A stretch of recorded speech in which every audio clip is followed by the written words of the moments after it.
and rescued me. No one else can do the things you do. There's no one else but you. Yeah. I am who I am because of you. If it had not been for you, tell me where would I be? I was lost and sinking deep in sin. But you reach out your hand and rescued me. No one else could do the things you do. Oh God, there's no one else but you. Yeah, but none, yeah.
Hello, good morning. Welcome to Sunrise Daily today. I'm Chamberlain. So, well, indeed, it's great to see another Friday. I came in this morning telling Chamberlain, we made it!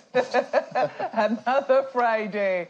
Good morning and welcome. It's a beautiful, cool morning here in the Federal Capital Territory. I'm Maukwe Yusuf. Well, it's an easy peasy Friday on this side of the divide. Glad to be here as always. Good morning and welcome. I am Bukola Koka. Good morning, I'm Ayo Makinde. Today, of course, is the 25th of August 2023. Gosh, I almost said 2025. I'm Ayo Makinde. Good morning and welcome. And it's just one of those days where we have to talk about all kinds of issues, especially some that you don't even expect, you know, that you're going to get to. I mean, it's now been tagged the Kemi Adeosun experience. Is that going to go anywhere? On the one hand, we already know that the NYSC's well, you know, has come up with a position. How far that will go, I guess we'll see by the end of the day. And then what is going to be the response of the minister in the previous case? You know, the minister at the time decided to resign. Is that going to happen now? I guess we'll just have to see. A lot of questions to raise here, ladies and gentlemen, because with all of the, what do we call it now? All of the preliminary work that went into determining whether or not an individual is good to go as a minister, including the work of the DSS and all, and now this. I don't know what to make of it, guys.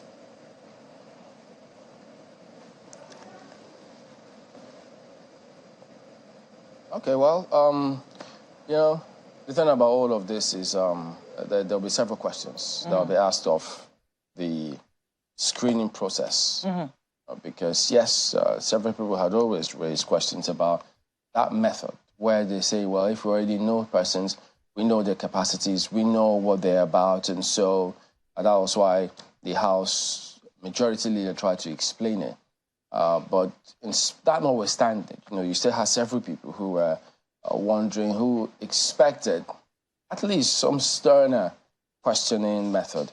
But to make it all the more interesting is the fact that you had 3 persons who, they say, for some security reasons, were not cleared. And that gave the impression that, okay, well, they were doing a thorough job. And so you expected that if anything else was going to come through, I mean, they couldn't miss a fly in all of that. But in the case of the Minister of Arts and Culture, Hannatu Musawa, who, if you look at the NYSC, the official who was quoted there saying that she is a serving corps member. And then, in fact, they also did remind us that last time out, when that came up, when she was nominated for a certain political position, the Senate rejected it, saying because, look, you couldn't supply certificates, NYSC certificates. And so you'd have thought, that should be pretty clear to this National Assembly, the Senate, that information, so it's not hidden. So when it then comes through again that she is a serving corps member, and then you ask yourself, so wait a minute, is it allowed in law? Isn't that a blatant violation of our laws? So if the last time that she was dropped by the same screening process, which they say, look, we couldn't go on because you didn't have that certificate. So what then changed, especially if she is a current serving corps member? Look, this will leave a big question. It could be a defining moment for this administration, for these ministers, for what to expect of government moving forward. So, big question now is the president breaking the law? Why did the National Assembly Senate pass this? Are they saying it's okay now? If it wasn't okay then, what makes it okay now? Well, what I see here, Chamberlain, is that there is an attempt to try and bend the law. If indeed, the NYC has confirmed that the Honorable Minister, and she'll have to earn that title now, apparently, that's the title of Honorable, is a serving corps member, it will appear that what they're trying to do is bend the law. Because I think in the previous cases that we've seen, it has been about whether or not the ministers served, whether that's whether they attempted to even serve at all. I think in Mrs. Adeosun's case, the situation was even worse, was that she didn't serve, but that somehow she had a certificate. It seemed that the certificate was procured. I think it was a miracle that she did not, go in for forgery. But let's leave that on the side. Now we have a case, the case of Hannatu Musawa, who's now serving as Minister of Arts and Culture. And it's emerged that, the very first time she tried to serve, I think it was in Airborne, she abandoned service. And then when she had to, I think she was nominated for something, is it the what they call that, the Northeast Development Commission, as one of the commissioners there, it emerged that, she didn't have an NYSC certificate. So it does appear that there was some proper screening then, and then she decided to come and serve. And in the process of her service, she was nominated as minister. Now, I do know that, I think it was also, was it Debayo Shitu, who was also a minister, I think when there were allegations of him and also not having an NYSC certificate, he said, look, there is no service that's greater than what I'm doing now. I'm serving. But look, let us be very clear. And I think that this is something that, there needs to be a clear pronunciation on. The law is very clear. I will not be here as a member of staff of Channels Television if I did not have an NYSC certificate. That includes all of my colleagues on this program. We all have, after you've gotten a degree, it is compulsory unless you are exempted because you were past the age of 30 or you had done something with the military or there are rules for exemption. So we have to be very clear here because this NYSC is supposed to be a special program. It is something that I think all Nigerian youths, and I know that, there's been controversy now and, debate is raging whether or not they should scrap NYSC. Everyone knows where I stand on that. I stand with those who say that the NYSC should remain. A lot of people would not know half about this country if they did not go to serve. And that's for people who, do the proper thing and serve outside of the places that they have known. If that's where you are posted. I know that the NYSC can still post people to the states where it's not supposed to be. It's not supposed to be, but who knows? By any stroke of luck, it can happen. And of course, there are those who try to work the system to ensure that they serve where in the places that they've only known. These days, people, say it's on security grounds. But before, we even bring in security into the mix, there is a reason why this was created by former head of state, General Yakubu Gowon. And a lot of people have had very beautiful stories. I think it was only recently that the NYSC also celebrated, what did it celebrate? Was it 60 years in existence or 50 years or so? And one of the beautiful things that came out of that was people who met at NYSC camps and got married. I think the current governor of Plateau State was one of them who met his spouse in NYSC camp. But beyond the romance, the service, the fact that people get to know about their fatherland. So I think that the nobility present in this service, should not be rubbished. If that is now one of the requirements that we now need for public service, I think it should be upheld. It is the minimum that should be upheld. If indeed the minister, and I'm giving benefit of the doubt here, because it might emerge that, she's just completed service. Mr. McGaw was quoted to have said she was mobilized this year. And posted to a law firm in Abuja. So if indeed, I will still give benefit of the doubt because, these things have to be proven beyond reasonable doubt. But if indeed she is a serving corps member, I think that, it is improper. It is not the right thing to do. It sends a very terrible message to serving corps members that, you can be doing this. And people get away with all manner of things. But those kinds of things should not be encouraged in our public service. It should be, stated very clearly that this is the requirement, and if you haven't met the requirement, maybe you should take a bow and excuse the place. When you've completed the requirement, I am sure that the president, maybe might still be willing to nominate the honorable minister or nominate her back again is a possibility. I know people continue to say, oh, look, we might miss very brilliant minds, people who have served out of this country and who did not, come back for their youth. The law is the law.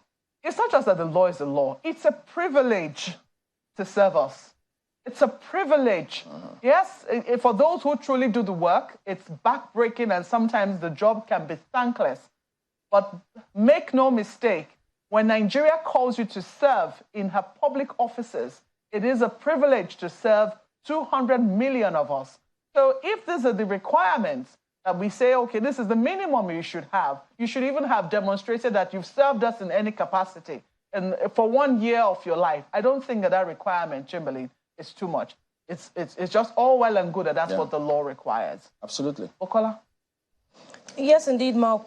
Thank you for that background. And, just to further bring to our notice also that in September 2020, President Buhari nominated Musau as a national commissioner representing the Northwest Geopolitical Zone, but the Senate in October of the same year rejected her nomination over a report from the Committee on Establishment and Public Service Matters that she failed to provide her NYSC certificate or exemption letter.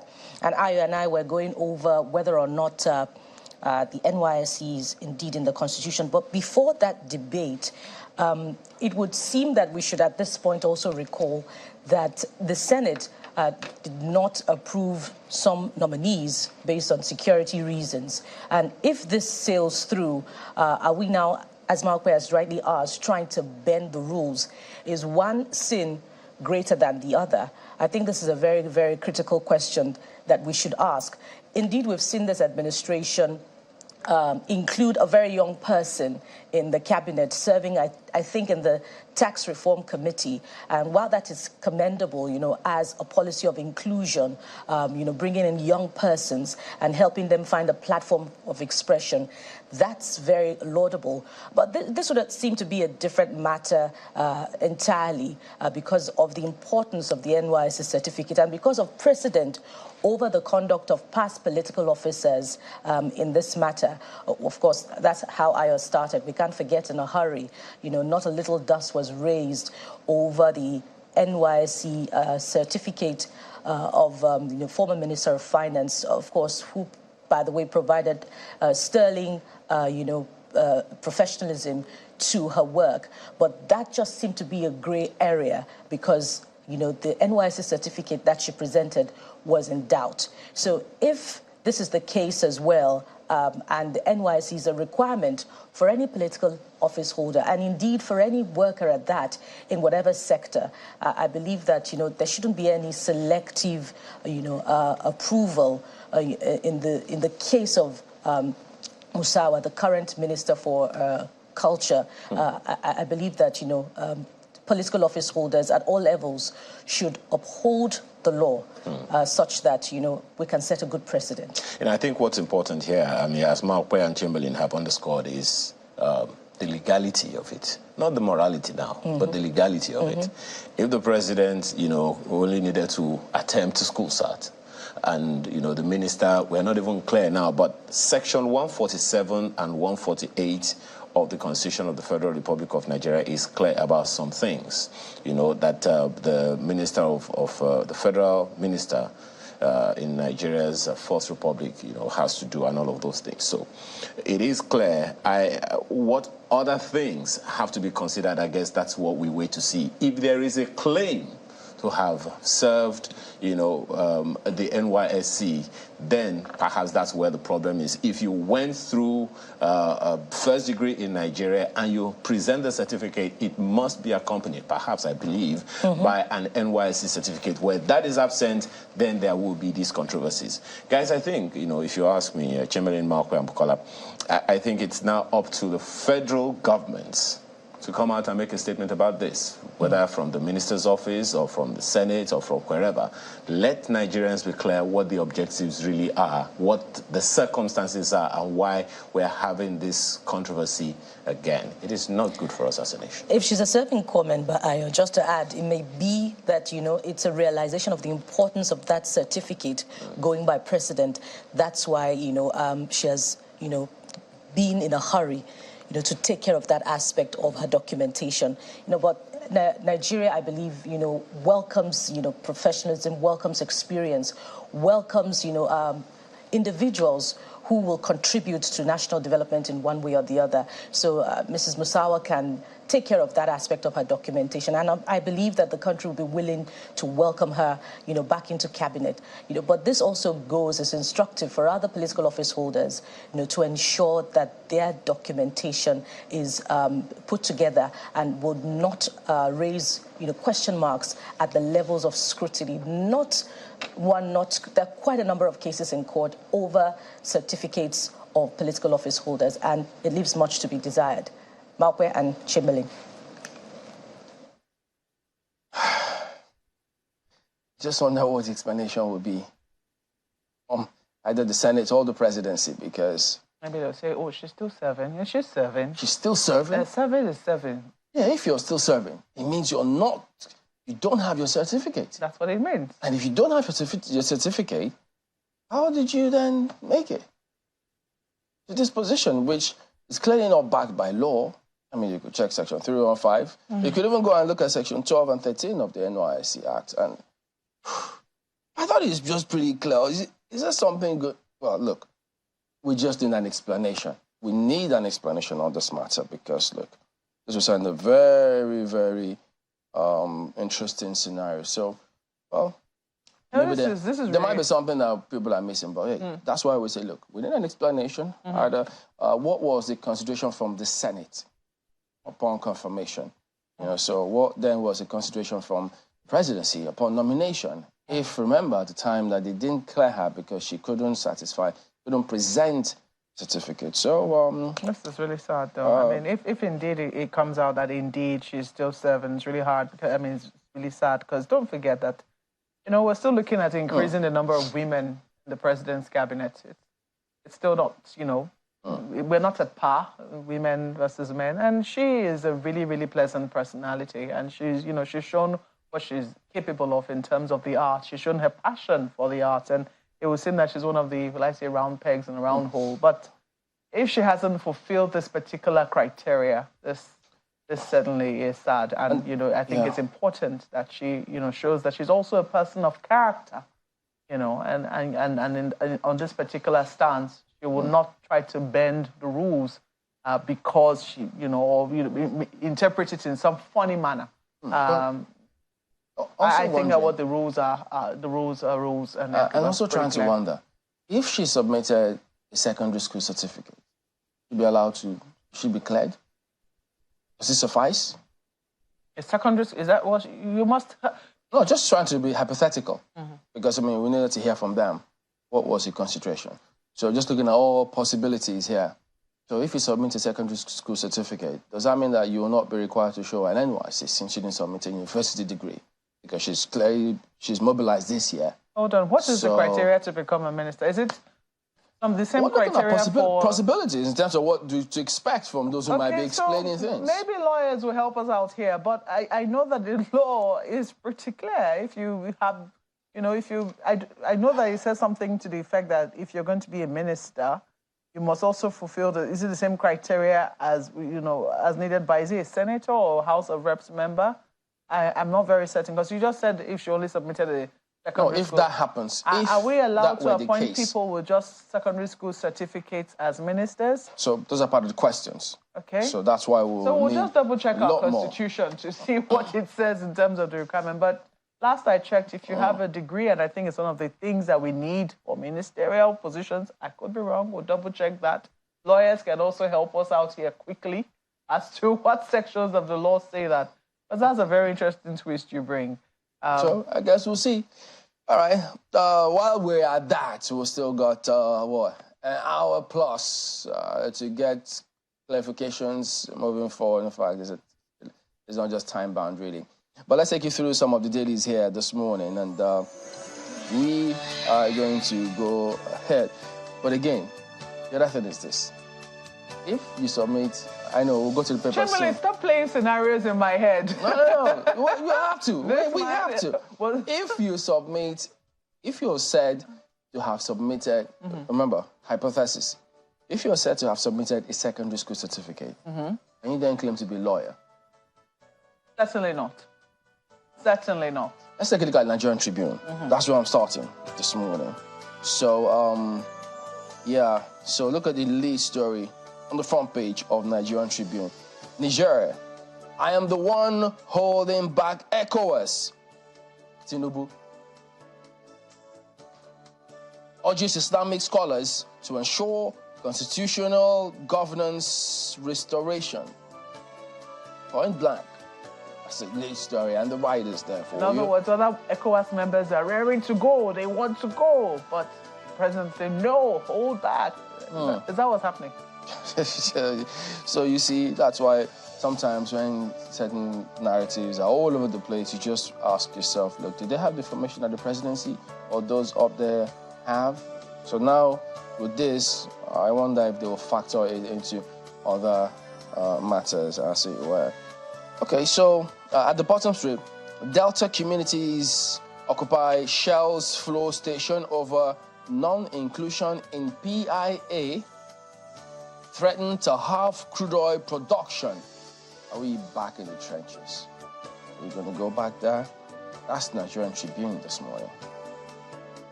Oh, The Guardian. What? I mean, these days, The Guardian is so interesting. The kind of stories they come up with, I love them. I mean, take a look at this. It's not your conventional story. Battered national image. Step aside, please. Yeah, step aside, please. If you've ever traveled before, maybe you've heard it. The many troubles of green passport holders. That's the lead story this morning. It's a big story, actually. A very special report which they've done for you, covered on pages 4 and 5. They also give you a breakdown. I mean, you can see the passport, the Nigerian passport there. As I said, the Nigerian ECOWAS passport right there. And it shows you our mobility score, the countries we can visit, visa-free, the countries that will require a Nigerian passport holder to get a visa on arrival, ETA, the number of countries we require visas to, passport owner rank, world reach, and our population. So all of that, those statistics are represented there. You also see that infographic, passport power, you know, the countries with the most powerful passports. And while people think that this conversation is not important, when you look at the Jackpot trend, which we've seen in recent times, and a lot of our highly skilled workers, I mean, you can talk about those who are leaving, you know, through the Sahara, those who are, you know, fresh young graduates, they're those who actually have jobs, you know, those who are, you will ask them, sorry, precisely why are you leaving? You have a job, you have a really good job, your family, your children are in pretty good schools, you know, and you see them pack everything that they have and they leave the country. And they will tell you it's because they want another passport. So if you think that this conversation or this, what the Guardian is doing, is, you know, is not important, maybe you need to think again. Because even the people whom you think are doing well in Nigeria, you know, still do not have confidence in the country's passport. And that is something I would really need to work on. So they show you the ranking of passport power, the countries that have really, really good passports, whose passports, you know, are powerful. They can go into any country without even needing a visa. And countries that they will scrutinize your passports. Your passports will stay many, many days in embassies before you eventually get a visa to go anywhere. I mean, the ranking is right there on the front page of The Guardian. Very interesting story that I highlighted. Yeah, it's a ranking, actually. One of the most powerful passports here is that of Japan. We'll be all right. You see Japan, Singapore, South Korea, Germany. We'll be all right. We'll get there. Yeah. We'll do better. All right. And then least access. Well, I'm trying to look at that now. Thankfully, we're not amongst those with least access. We still have some access. Thank God for that. Thank God for small mercies. So, let me just look again. Maybe because it's in really small print. Okay. Well, you can take a look at it yourself. They don't want you to sweat it. I'm not trying to mislead you, please. So pick up a copy of The Guardian and check it out yourself. I think it will be really worth your while. Confusion as court declares a Papa LP national chairman, Saksaburi. It's like a ping pong of sorts going on there with the leadership. Page 3 will give you details. And look at that. Nigeria left out as BRICS admits 6 new members for global influence. Page 3 is also where you find details. And look at this. At 1 hour a week, only 4.1% of Nigerians unemployed, says MBS. Okay, so only I think... 4%? Yes. 4.1%? At 1 hour a week. If we're to break it down to hours. What does that mean? Do we get paid hourly in this country? So there are those who work part-time. There are those who do some... We don't have that kind of economy in this country, please. I don't know, really, but... Let's be realistic, This is me reading and trying to make sense of it for you, okay? So you might want to read page 6 to get details. This is very worrying. It started like some disease we shouldn't worry about, but it's becoming worrying. Diphtheria, death toll hits 100 in Kano. What? Yes. Just like that? Just like that. 26 in Bauchi. I'm talking death toll here, not those hospitalized. So it looks like we need to pay a little more attention to this throat and nose disease. I'm not even sure what it is, but page 29 is what will give you details. Let's leave it there for The Guardian.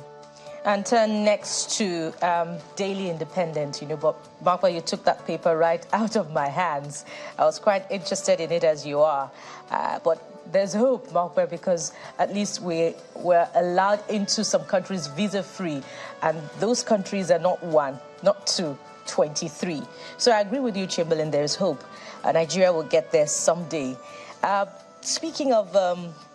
Well, off to another paper, Daily Independent. The big story is on the Niger coup and efforts, to ensure that things become stable in that neighboring country. As ECOWAS chair, I'm under pressure to act fast. That's ascribed to the Nigerian president. And there's just one writer, asks Islamic leaders to expedite action in dialogue with junta. I can't help but ask myself, every time we look at, crisis in Niger, why is Niger different? The West African belt has become known as a coup belt, with Mali, with Burkina Faso, with Guinea. What is different about Niger? Why is Mr. President under pressure where Niger is the case? Well, it's interesting that you say Mr. President, because we had a president the past 8 years, and there have been a number of coups here and there. So why was that Mr. President not interested, at the time? Why didn't he feel the same amount of pressure? No, maybe I should say that. Why didn't ECOWAS take the same charge as it is taking now? Is it about the leadership of the ECOWAS at the time? What exactly are the issues? I mean, that's something for... Well, for me, Niger is the point of focus here. Why is Niger different? Does it have to do with the natural resources in that country? Is Mr. President under some form of pressure from the outside world? Well, just valid questions to ask in this regard. And speaking of diplomacy, Mr. President is seen here with the ambassador, I believe, to the United Arab Emirates. And that's, another critical area. The diplomatic relations between Nigeria and that country needs to be, resolved and, become better. There's also this one. Crisis deepens as NNPP suspends BOT chair, publicity secretary. There are quite a number of other stories on Daily The Bennett, but let's leave it there for now and turn to the next paper, Ayo. Which is the Daily Trust newspaper. You spoke about why Niger. This is one of the reasons on the front page. Niger crisis. Cow, sheep shortage looms as border closure bites harder. Look at the riders. Supply reduced by 50% in Borno, 70% in Katsina. My dates in 4 trucks grounded. That's according to a trader. No, it's not the date you go out to. It's some supple, Largest cattle market in Jigawa desolate. Tinubu asks clerics to dialogue further with junta. That's a story you will find on pages 4 and 6. And of course, you see those trailer trucks right there, those other products. That's what you have on the front page, the lead story. So please, the earlier the better. Already we know the price of cow in the south of Nigeria. Anthrax scare or no anthrax scare, everyone is eating meat. So that's the lead story there. Look at the story right under the page, under those pictures. Working for 1 hour shows you are employed. NBS tells Nigerians. I think it's about time we got some clarity on that one, because from some research that I did, there are at least 9 categorizations of employment. So is that what NBS is saying when they say we have gotten better in the area of employment? Is it a deflective form of measuring employment levels in this country? The details, of course, you'll find on the inside pages, page 10, to be precise. But as I said, those in the employment space will tell you that at the very least there are 9 categorizations of employment. So if that is one of the, I think information needs to go out to Nigerians so that they can understand and not go into permutations that may or may not be real. If Nigerians are employed at a minimal level, that the MBS is trying to help us to understand how much comes to them. Well, I believe perhaps we should return to the former yardstick for measuring employment or unemployment. That shows the reality, the true reality of the situation. So long as you're earning more than 30,000 naira a month, I think you should be employed. That's the Daily Trust newspaper this morning. Talking about working for 1 hour. Sure, okay, go and buy a fuel at 686, 17 naira per litre. We work for 1 hour, shows you're employed. I'm not sure that's the kind of employment people are looking for. They want the real stuff, the real deal. So, well, maybe people might interpret that the way they want to go look at that report, really. But take a look at Leadership Friday. 5.3 million prepaid meters risk crashing over software expiration. Oh, maybe that's why the NERC has been saying that people need to upgrade their meters. But that cannot be for us, because let me give you gist. So on our social media platforms, and please, by all means, follow us on Instagram, on Twitter, follow us, because we also give you... You'll catch the gist there. Yeah, you'll catch some gist there. You can give us your comments. I think we put up this particular post that NERC asked Nigerians to upgrade their meter. And the comments I read at the bottom were hilarious. And people said, so NERC wants me now to take a ladder and go and climb a pole and upgrade the meter by myself. Did I put the meter there? You know, so I think that there needs to be clarity. What precisely is the issue? If it needs an upgrade, which I know that a lot of people will be very suspicious of, because I remember one time they did an upgrade in Abuja and people were like, oh, our meter started to move faster. My electricity was finishing quicker. But if there's anything, if there's any servicing that needs to be done with meters anywhere, I think that responsibility falls squarely on the shoulder of the discos. Yeah, because look, I don't know what they mean by upgrade your meter, because in the first instance, were people told that this was going to happen upon procurement? I didn't get any such information, and I procured for several things. But you'll also That's good get to know. Yeah, I mean, I heard that. Yeah, of course. I hope you picked that up. In this business, you do everything to get information as much as possible. Yeah. You go to play. You have to do those things, and then. The other part of this is this. If you're asking people to upgrade, we all know that in many cases it discourages people from climbing and doing such things, because chances are that people could be trying to tamper or steal electricity. No. Certainly that is not things. for the consumer to do. That is not within. Please do not even try. That is not within your remit. Nobody's asking them to do that. I'm saying that, look, if you are asking consumers to do that, because previously we have had such persons on this program who they say, look, the people go in there to tamper with it, they steal electricity when they climb and do those things. And so if you see somebody climbing, you certainly will not think the person is going to upgrade or do any such thing. You will think the person is trying to steal something shady. Yeah. In fact, it's one of the reasons why they started putting meters on poles. They started to put meters out of the reach of consumers. Now, how would are you supposed to reach an upgrade? No, that will be for the discos to do that. That is certainly Is that what the discos have said here? Us. I thought they said consumers should go and upgrade. It's the NYSC that is speaking. I don't know why they're speaking louder than the discos. So the thing now there is this. In addition to this, they also need to know, for instance, over the last week or thereabout, out of the 8 places I've gone to, about 3-4 of their lifts are not working. Why? Because they say this electricity supply by Abuja Electricity fluctuates at reckless rapidity, reckless interval, such that it is damaging equipment. Wow. And then you're asking, and sometimes the one they supply is way above the standards, the limits of that this country, 240 volts. And you, look, what is going on? Do they expect a class action from certain persons who they damage your items? No. Maybe that may be what they need to set up. Yeah. Because, I mean, somebody started talking tough. Maybe the consumers themselves too need to don't slip on your rights. Yeah, and do certain things here, because you're damaging several things and people can't just catch up with it. So that's leadership anyway. Well, Vanguard has something to do with your money this morning. 24 banks lose 9.75 billion naira in Q2 2023 as fraud rises 277%. Yeah, you heard right. Fraud rises 277%.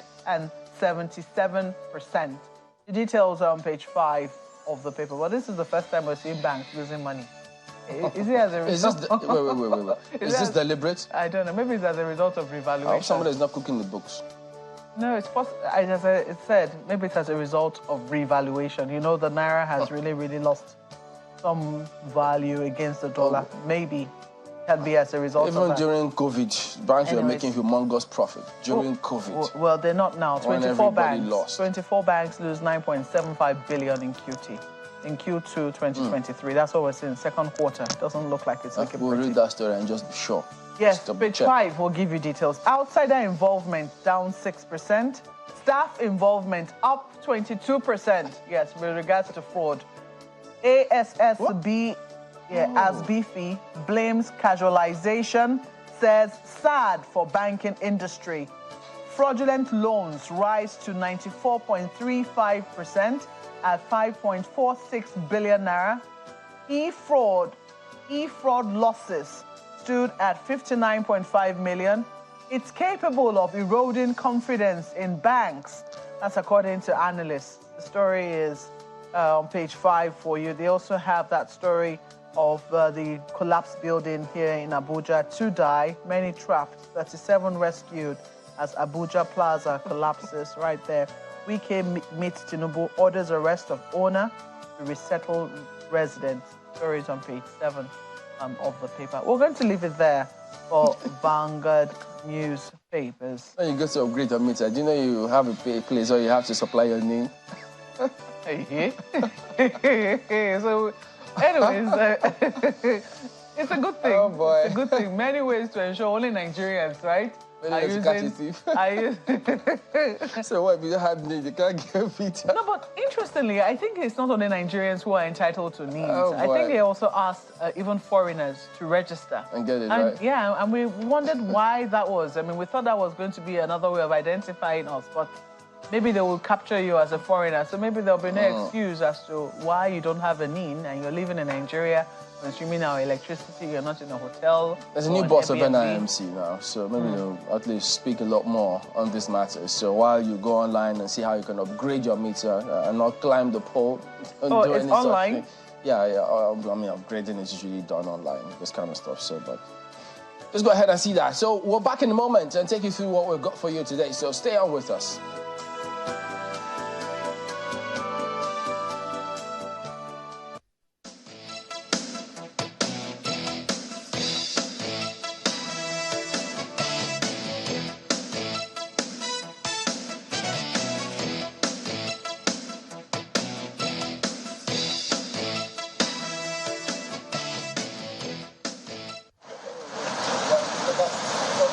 24 hours after taking their oath of office, more ministers are reporting to their designated officers. Upon assumption of office, the ministers speak on their mandate as members of the Federal Executive Council. We will even find mechanisms of lowering the cost of monitoring and evaluation. Technology can be used. We will involve stakeholders. If a road project is taking place in a location, there are many ways you can involve those people located in those places to participate in monitoring and evaluation. My modus operandi is results. I really don't care how you get me the results as long as you use legitimate means to get the results. Former Yobe State Governor assumes office at the Ministry of Police Affairs. He also met with the staff of the ministry and charged them to embrace innovations to drive police ecosystems. I encourage each one of you to embrace innovation, to think creatively, and to propose ideas that will enable us to adapt and evolve in this ever-changing landscape.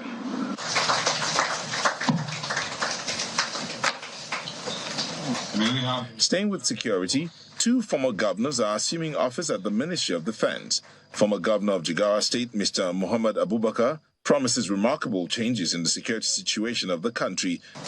We have to deliver for our people. We have to deliver for the country.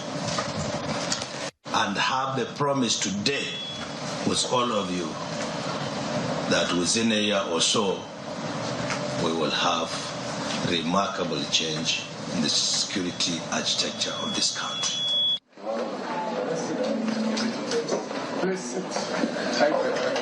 The tasks before the ministers are also acknowledged when the Minister of Education and his counterpart in the Ministry of Innovation, Science and Technology assumed office in their separate ministries. I will offer strong guidance on the following key principles. Strong collaboration between the ministry and the agencies is vital. Let's unite and work together for shared objectives through effective communication.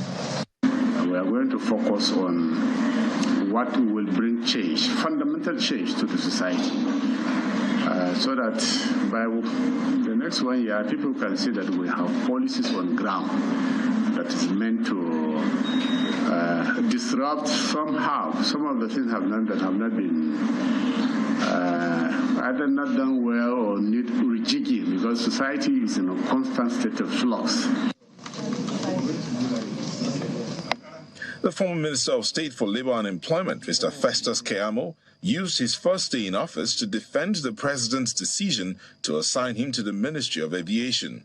The president did not send me here by mistake. I think he has clear ideas as to why he sent me here.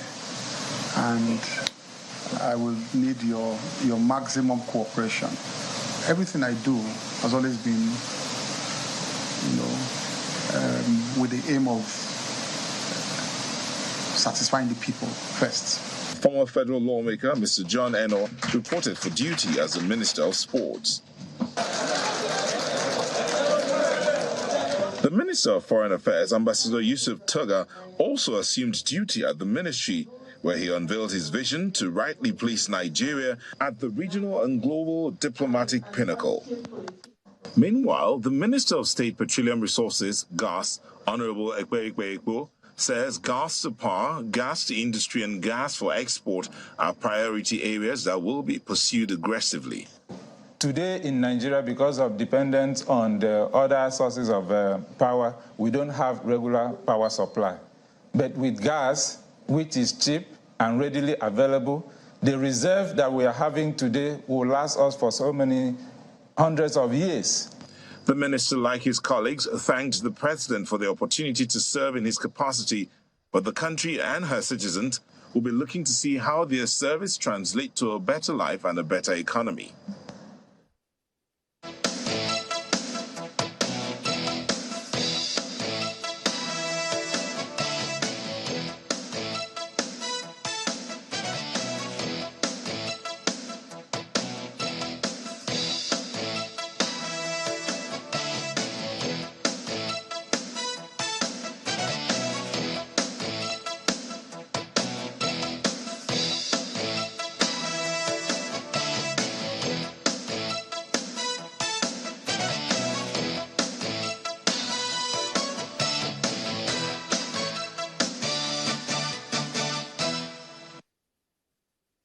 All right, welcome back. Yes, indeed, we're continuing our focus and ensuring that the ministers who have been sworn in and assumed their offices know and understand what is expected of them, how Nigerians are waiting to ensure that things change, particularly their condition, situation, economics, how their lives are get better. That's why they're elected. I mean, the president is elected, then he gets people who could help him achieve what Nigerians have elected him to do. So we've got those two gentlemen you see on that slide. They join us here in the studio. Lalu Akonde, former presidential aide, also a journalist. And then Henry Okeke, who has gone from our DM to the studio now. He's a legal practitioner. Good morning. So we won't be getting any email from him Zoom this morning. Thank you for coming on today. Thank you. Good to see you as well. Yeah, and put a face to the name. Exactly. So benefits of getting to... No, okay, let me leave that. Thank you. So, I mean, as a lawyer, we started out talking about certain requirements, NYSC service, do you have to serve, what does the law say as a minister? And we thought, well, yeah, the president, the Senate, they must have gone through the laws and the books to nominate and screen and confirm the Minister of Arts and Culture, Hannatu Musawa. So perhaps from the point of law, what does he say about it? Is there something that people are missing about this? Oh, well, I would like to begin with the fact that kudos to the draftmen who were able to make a timeline for this exercise of appointment, screening, and engagement of ministers to be done within a particular timeline. Otherwise, maybe by now, perhaps we would have still be expecting ministerial lists will be still politicking around that. So the timeline that was created for the president, the governors to appoint or submit their nominees to the National Assembly and to the House of Assemblies have also made us to at least get to this point where we are now. So kudos to the, is it the 9th Assembly? Mm-hmm. Kudos to them. So you can see how late the list came, even in some states, has to rigmarole over the timeline to meet the deadline. So to your question then, I think the requirement for being a minister of the Federal Republic of Nigeria is very clear.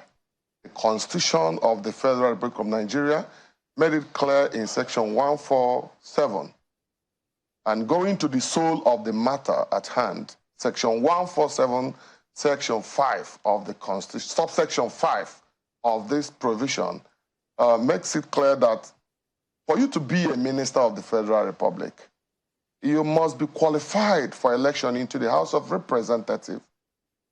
So if one is nominated by the president, it must be that this person, this candidate, is qualified ab initio to run for House of Representatives.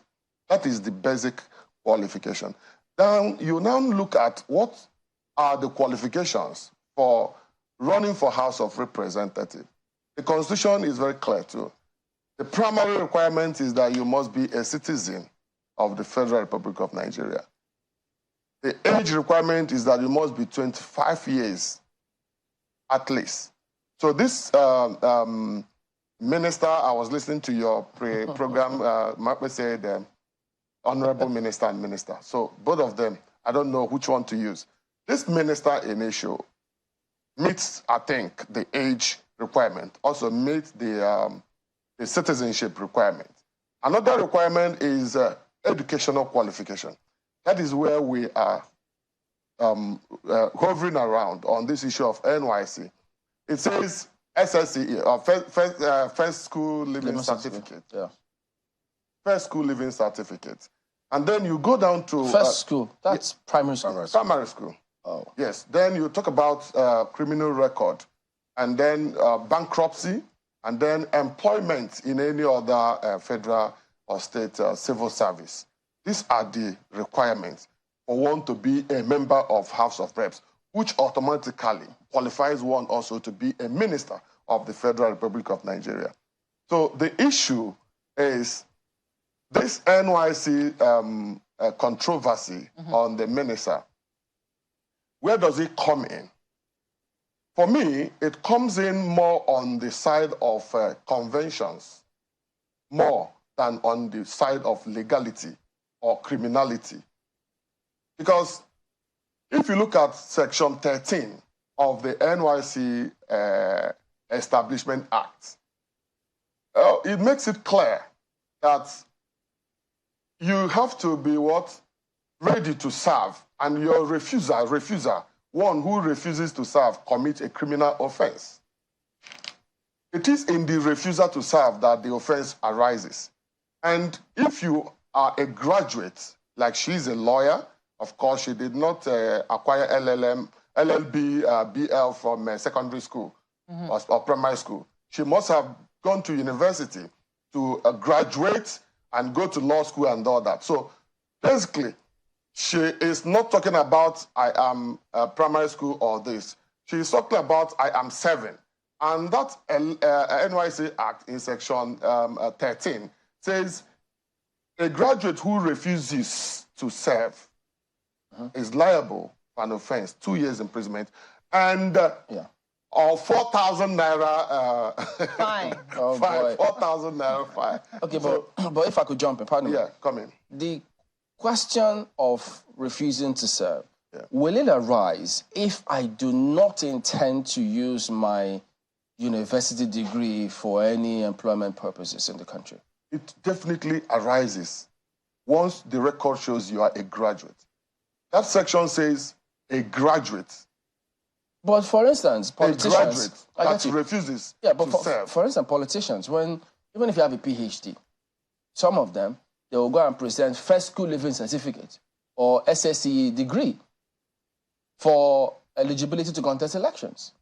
Yes, yes, you need to separate something here. You need to do a kind of distinguishing between one's readiness to serve.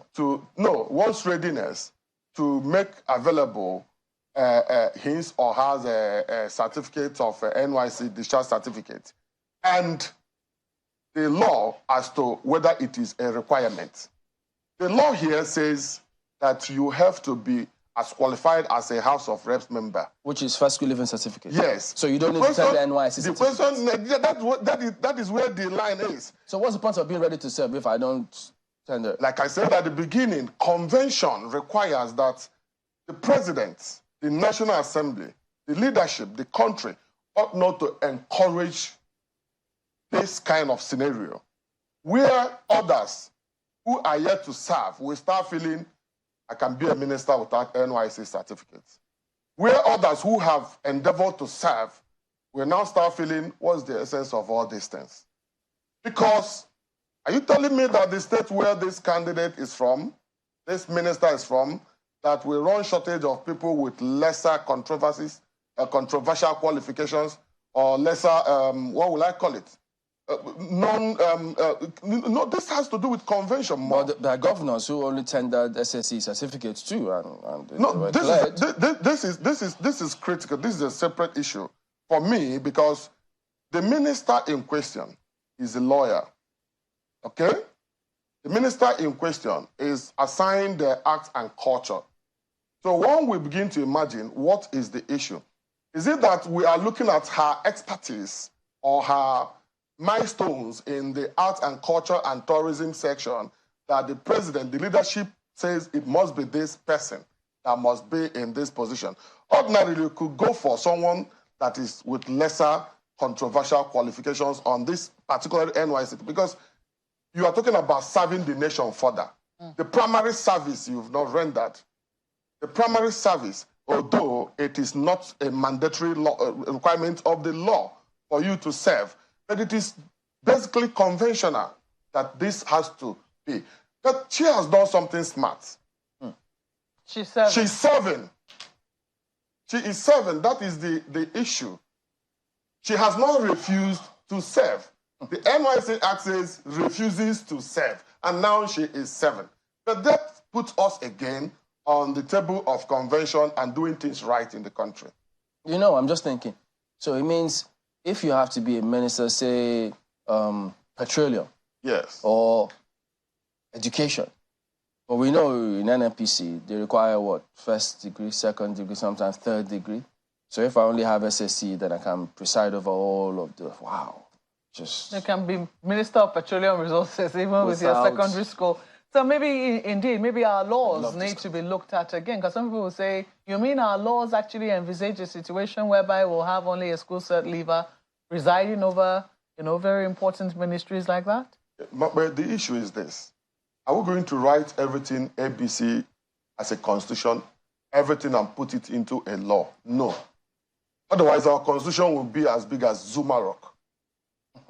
There are things that we should know that conventionally that this is not proper. There are actions and decisions of government, although politically correct, that sends the negative signals into the nation. You understand? Right. So, because one that is serving as a core member and at the same time serving as a minister, well, it's an innovation. We are a super core member. It's an innovation. So on Thursday, she go for what is called PPE. Yes, and then.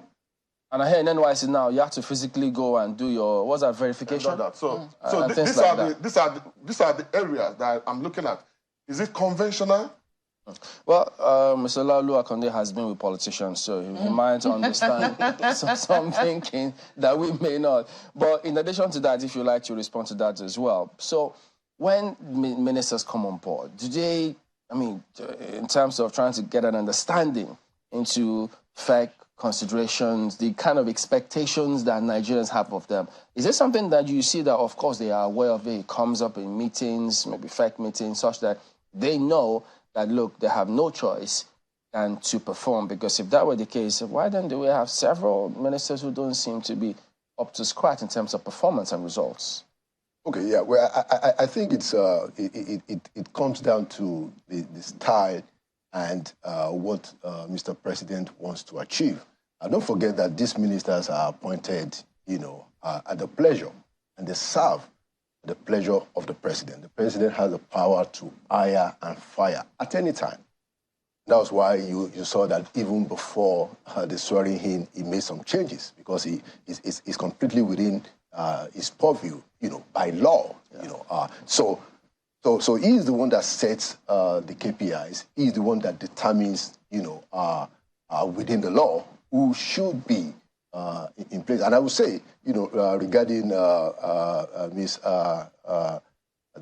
arts and culture minister, that I think, if we are able to overlook some of these issues, she's a very, clearly a very bright and innovative person that, there's a lot of expectations that, somebody like her might bring new thinking to government. So I think, to that extent, it's useful to see, let's see what, how she's able to prove her mettle in the job. Just like the lawyer said, she is serving, so she has managed not to break that law. Yes, there are other issues that are involved, but to the extent that she's serving, and she comes with quite a very formidable profile for the job, and I think that is something good to note. But I think another important thing that we may want to look at is that if you look at the list of the ministries, there are two important questions that the federal government has to answer. I think the president has to answer. Number one, where is innovation? So we have the Minister of Science, Technology and Innovation, and we also have the Minister of Communication, Innovation and Digital Economy. Yeah. So that has to be sorted out. Are we going to have a situation where you have innovation here and you have innovation there?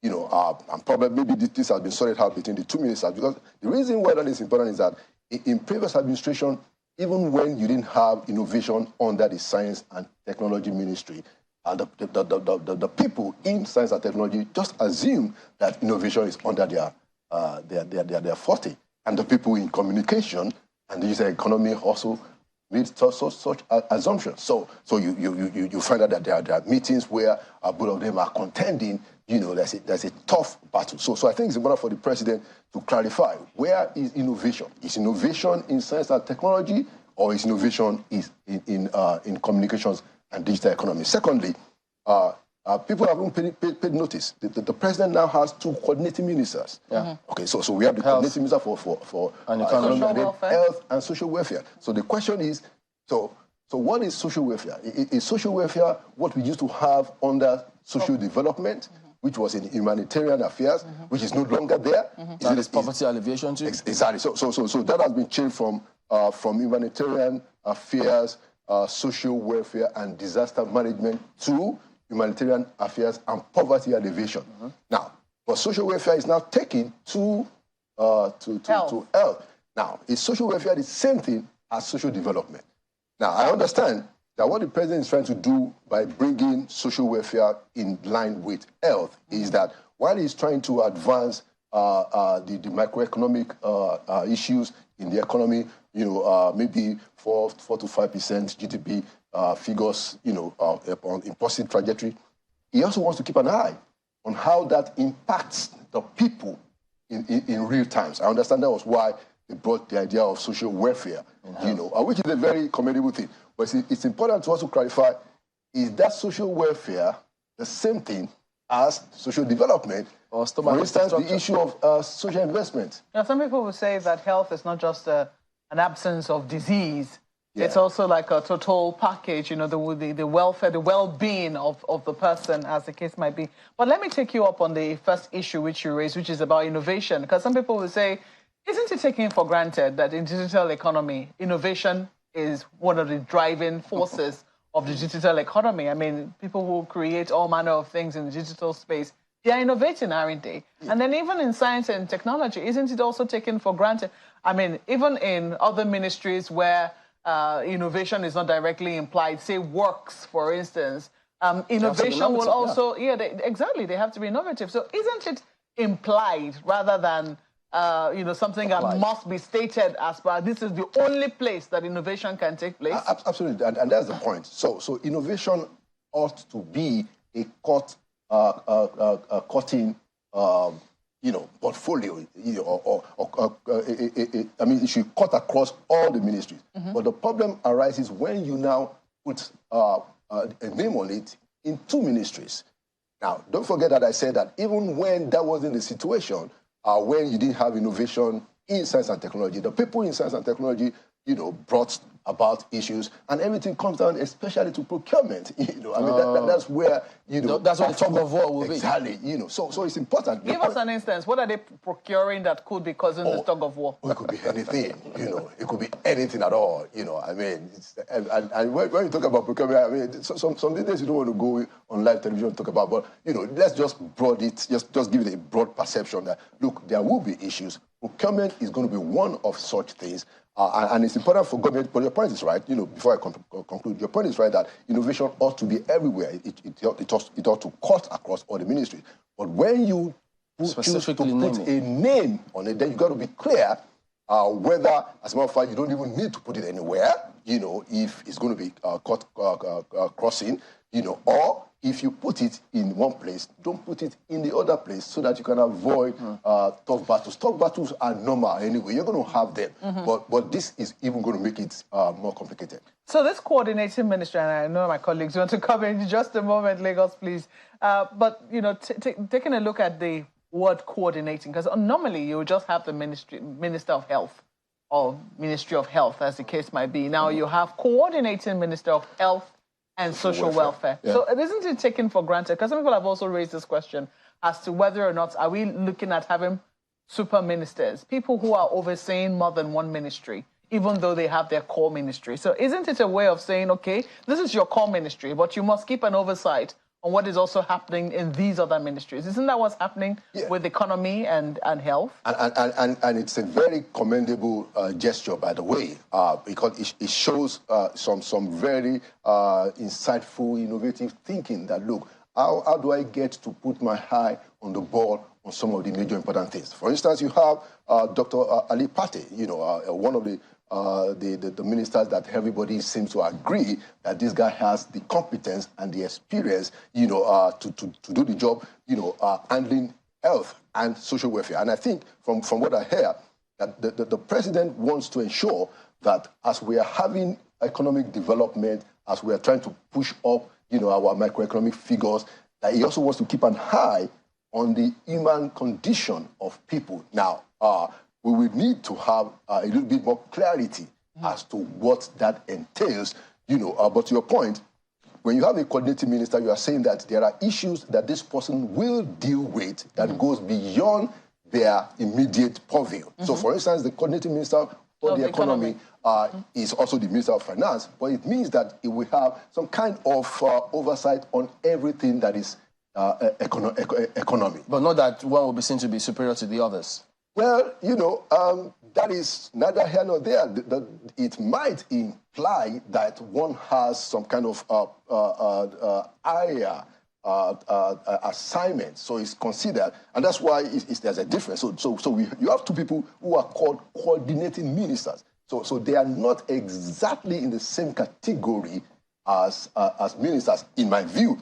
Otherwise, why do you have to put coordinating in front of them? So that's a little difference. What's the name? Mr. Okeke is already shaking his head, because don't also forget that, the ministers of state have always said, no, we're not junior ministers. There's no such thing in the Constitution. So do you want to intervene on this coordinating minister of state? Well, if the focus is on national development, then every other thing will be secondary. The coordinating minister, minister for state, and minister. I don't see a senior minister and a junior minister.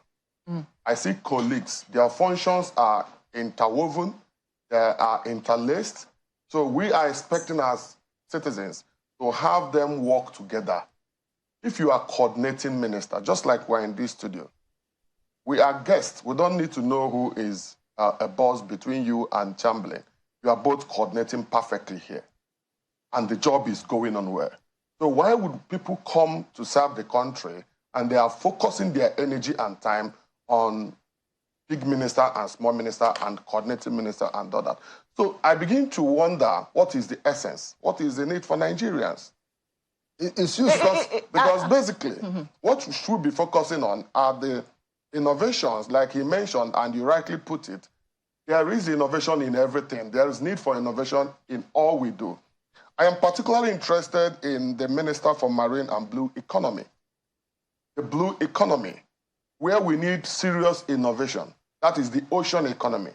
how do we bring back the fresh waters, the ocean economy, to make sure that all that we have lost in our God-given oceans around the country is yielding back to us. I don't want to interrupt your thoughts on the ocean and bleed because it's very important. But, you know, this issue, I think oftentimes it's not the ministers themselves that raise it. It is usually the people. It's the perception of the people. Oftentimes, maybe even journalists, while innocently making their news reports, because that's how they interpret it. And they say, oh, the junior minister of the... And then somebody takes offense and says, no, I'm not a junior minister. We're all ministers, as the case is. So do you think that that needs to be, I don't know, will I say, clarified to everyone that, no, look, even though so... But even we must admit that even amongst... I mean, look at the National Assembly. They're all senators or they're all members of the... But there must be leadership. Yes. Shouldn't there be? Leadership is necessary for direction. So... that you are leading does not make one others inferior. So when you have a coordinating minister, what it means is that this is the engine room where all our effort is coordinated for what? For national development. So there should be, but like you rightly said, and I must put it in the eyes of the law, does the law recognize any minister as superior or junior minister? No. They are all ministers of the Federal Republic. And if it is the media that is enhancing or emphasizing the superiority, then the media should help us. I'll put us in trouble now, Chief. Take this to my colleague. There's an important insight, actually, just to back up what he said. Yes, of course, you know, the president wants a team, so everybody belongs to a team, and there's a level of equality. But look, let me be very, very frank with you. A substantive minister has a higher ranking to a minister of state in practice. What do you mean by substantive minister? Yeah, so if you are the minister of a ministry, and then under your ministry there is a minister of state, the minister of state cannot bring a memo to council except the substantive minister is absent. Okay? So clearly, there is ranking, like everywhere. There's ranking everywhere, and there's hierarchy. You know, but to your point, everybody should be focused on the same goal. But are there hierarchies? Are there rankings? Absolutely. There's a difference. And so there's a difference. The president has a reason, I imagine, for having two coordinating ministers. It's the first time in our history, certainly, you know, since 1999, that you have two coordinating ministers. I think it was started by President Jonathan, who made Dr. Okonjo-Iweala coordinating minister of the economy. But this president has even gone ahead to say that, look, I also want to keep an eye on social welfare of the people. So as we are having economic development, I want to be sure that these figures also match the improvement in the lives of the people. And he has put quite somebody very smart to coordinate that. Thank you for that clarification. So I think we can go to Lagos now. Okalanayo. Thank you, Mawkwe. Let me begin with you, Mr. Konde, and the number of issues that you have raised clearly important. But, you know, talking about the performance and efficacy of the ministers while in office, you've been a presidential aide, so you'll understand, and that's why the question is directed specifically to you. How significant and how much damage, if I can dare to go that route, can the aides or the supporting staff of any minister be, and how supportive can they be in any situation? At the end of the day, it's the minister's name that is going to be mentioned. There is no doubt about it. But then, having had an interview with a former minister, you know, quite a list of things were listed that, look, if these ministers are going to succeed, certain interests are going to have to be given due attention by that minister, including the civil service, including the ministries, departments, and agencies that they work with. So, speaking about the support staff for the minister, what are the pitfalls, both from the ministry, the civil servants, and from the departments and agencies under that ministry? What are the pitfalls that are important that Nigerians should help to both the minister and Nigeria itself to look out for, just in case? Okay, well, that's a very important point, the use and the significance of support staff for ministers. Now, don't forget that, look, we're talking of a country of 200 million, over 200 million people, a huge economy in terms of our diversity, in terms of the numbers, and in terms of the weight of the problems and the challenges that we're dealing with. So it does require that a minister ought to be able to have his own, if you like, kitchen cabinet. And that is where the issue of ministerial aids come in. And as a matter of fact, if you look at the practice, I believe in the last two administrations, so there are, in the presidency, there are special assistants, and there are senior special assistants, and there are special advisors. What has happened in the last two administrations, I believe, is that you now have a special assistant to the president now that can be deployed even to a ministry. So for instance, you have two ministers of defense, the substantive minister of defense and the minister of state. Now, clearly, they will be helped. They will need some kind of people in their own kitchen cabinet that has a bit of experience in defense matters and in security matters. You have, both of them are former governors.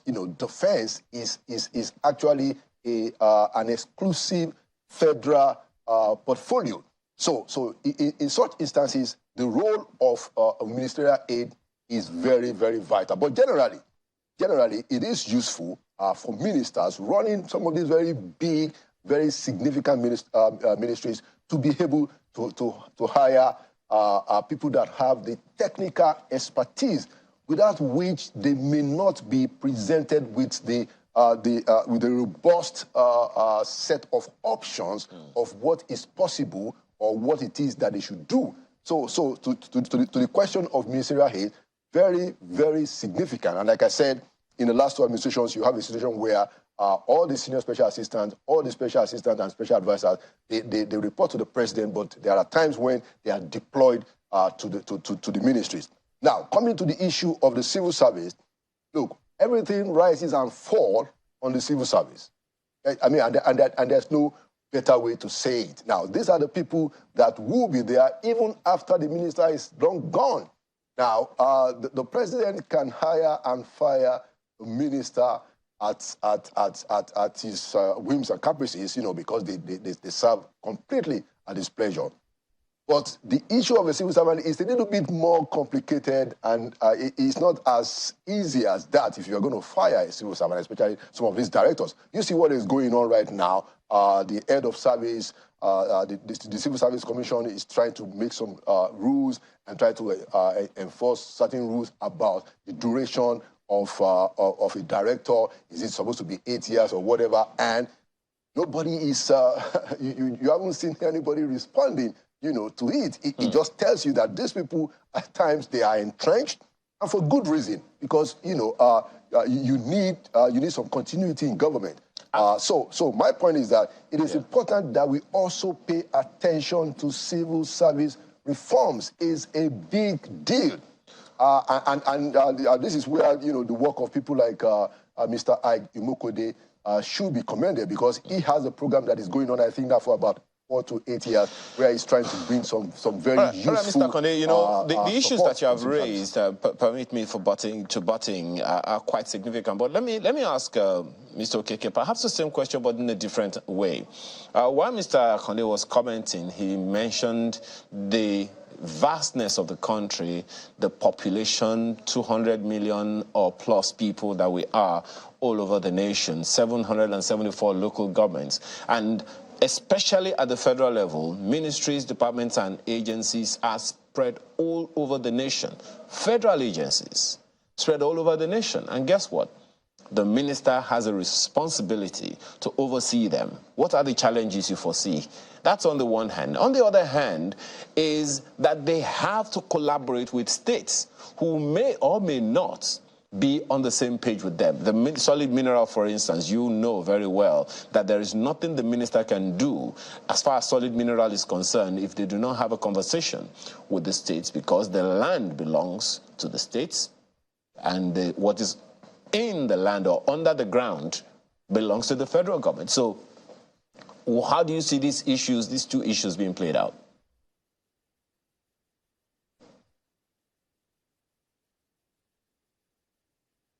Do you hear me, Mr. Okeke? That's for you. Okay, I was, it was not so clear, but I got you when you said the ministers relating with the states. Am I right? Yes, that is one. The other one is how they will be able to supervise 774 local governments where their ministries, departments, and agencies are spread. Okay, that's great. That's great. For me, I believe that the president have shown much interest in the local government as a critical unit for our national development. So the ministers, they don't have a very difficult task in driving down their responsibilities and carrying out their assignments down to the grassroots. All they need to do is to reactivate and re-engage the necessary personnel that are in the local government. Every local government, like 774 of them, you find the Ministry of Agriculture having a site in a local government, but they don't have agricultural extension service provided. So the Minister of Agriculture, for instance, needs to focus on how we can raise more hands to get down to the grassroots so that everything don't have to be here in Abuja. And as the ministers have resumed their duties, it is expected that they should head on, have stakeholders, critical stakeholders meetings, starting with the state governors. You know your ministry and you know the states where your ministry needs more attention.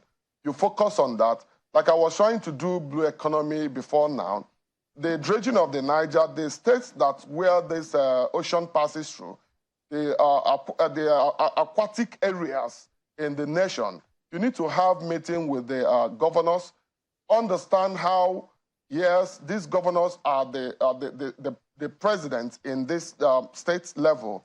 You need to carry them along and know how the states and the federal government as the center can coordinate in unison to produce what I may call partnership that works for the nation. Because there ought not to be a situation where a minister needs some sort of assistance from a state and it is difficult to obtain or it is denied. It is unconstitutional. So I see a situation where we may be departing from the usual controversies that occurs where a minister of the Federal Republic wants to carry out an assignment in the state. It should be given adequate attention by the state governors. And the president have said something interesting about the local government as a critical part of what we are looking at, a departure from the past. So the ministers can as well have aides that coordinate their activities down to the local government areas. It is high time we look at the local government as the beginning of the beginning, the starting point of whatever development we want to do. Every state has their local government potentials. So the ministers can look at what local government do we have that yields this potential and then enhance that potential, looking at how best to use you have a minister for communication and digital innovation and digital economy, Bosun Tijani, for instance. There in Enugu, you may have a commissioner for communication too, and these two should work in unison. There should be a kind of platform where the state appointees and the federal appointees are also coordinating so that we don't have a situation where the states are going off the hook and the federal government is going the other way around.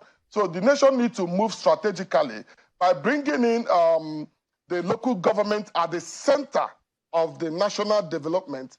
We are helping the people at the grassroots to ensure that what they see in the pages of newspaper will not end on the pages of newspaper, but will get to the communities.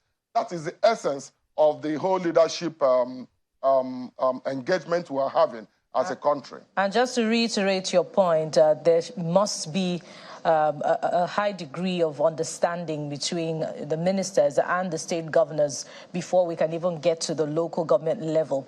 But let me come to you now, Mr. Konde, just to, pardon me if this seems like it's belaboring the point, but it's about the coordinating minister. This time, let's look at the coordinating minister of the economy. There are quite a number of agencies and ministries that have direct bearing under this ministry because of their revenue generating capacity. There's the Transportation Ministry.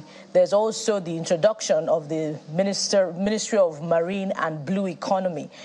There's also the Ministry of Petroleum Resources, even though the president is superintending over that. This is for Mr. Konde now.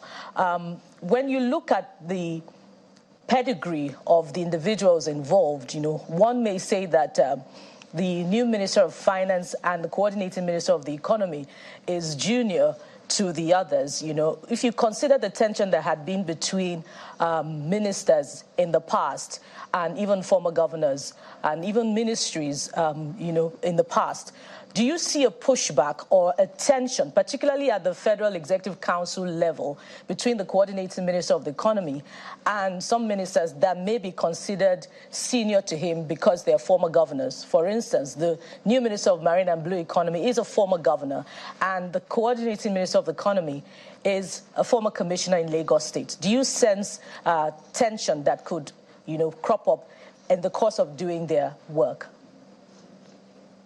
Okay, well, that's a very important, good observation because, of course, people come in into the cabinet with a pedigree, so you're right.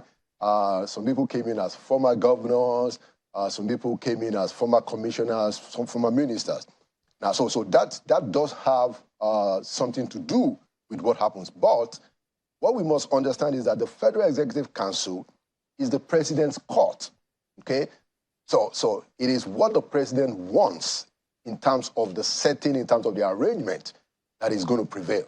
For instance, I understand that in Lagos State, you have a situation where commissioners and special advisors are members of the Executive Council.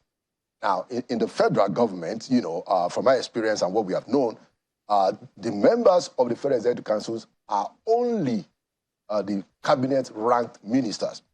But nothing stops the president, for instance, by to say that I want even special advisors to sit in council. There are two that are always there anyway. There's the special advisor on media and publicity and national security advisor, who are always sitting in the meeting of the FEC. But the president can even add more. So my point is that, so you have a coordinating minister of the economy, Mr. Wale Edun, today, who is going to, as you said, of course, supervise all the ministries that have to do with economy, including one that is manned by a former governor. Guess what? That is what the president wants. So it's the president's call, and the president has taken all of these, I imagine, into consideration when he picks people. And I think he is more concerned about getting the job done and using the people that he understands have the overall competence in that area.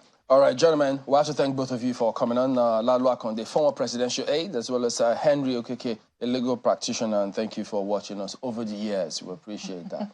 Thank you. All right, then. We will be back in just a moment. Stay on with us.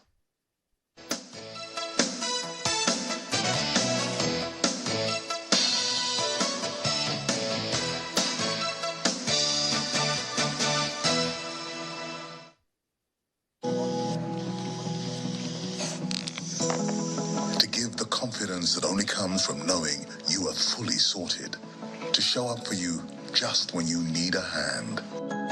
And when retirement comes with all its worries and storms, to ensure we will stand by you and give you the coverage that you deserve. Make the perfect choice.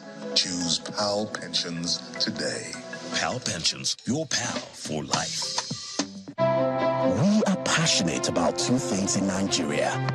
The first is football.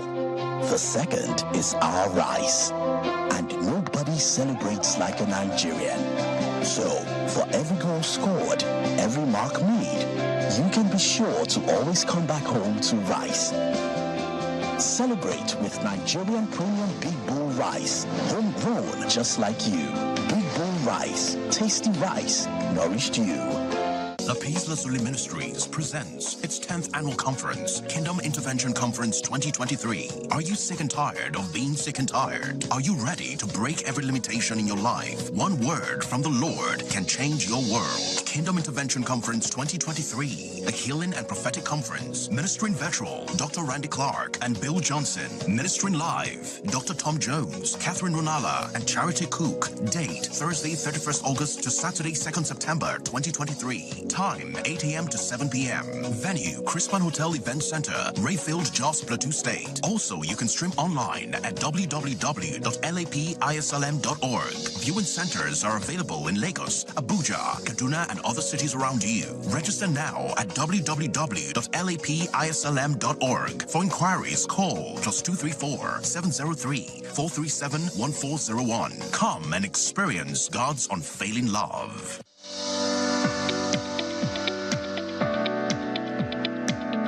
The Duchess International Hospital caters to every aspect of the family's health needs. A one-stop shop for maternity and child health services, emergency medicine and critical care, medical and surgical subspecialties, dental and eye care, and a range of other subspecialties and services, all available at a single location right here in the heart of Ikeja.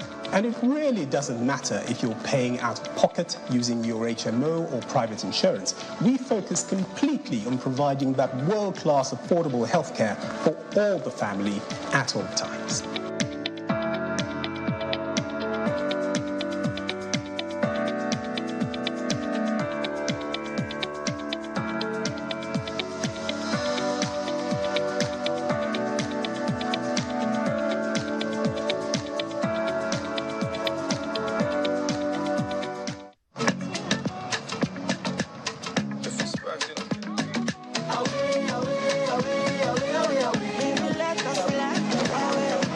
When you sweat, you lose ions too. Reach for Pocari Sweat, similar to your body fluid. It is easily absorbed and rehydrates you faster.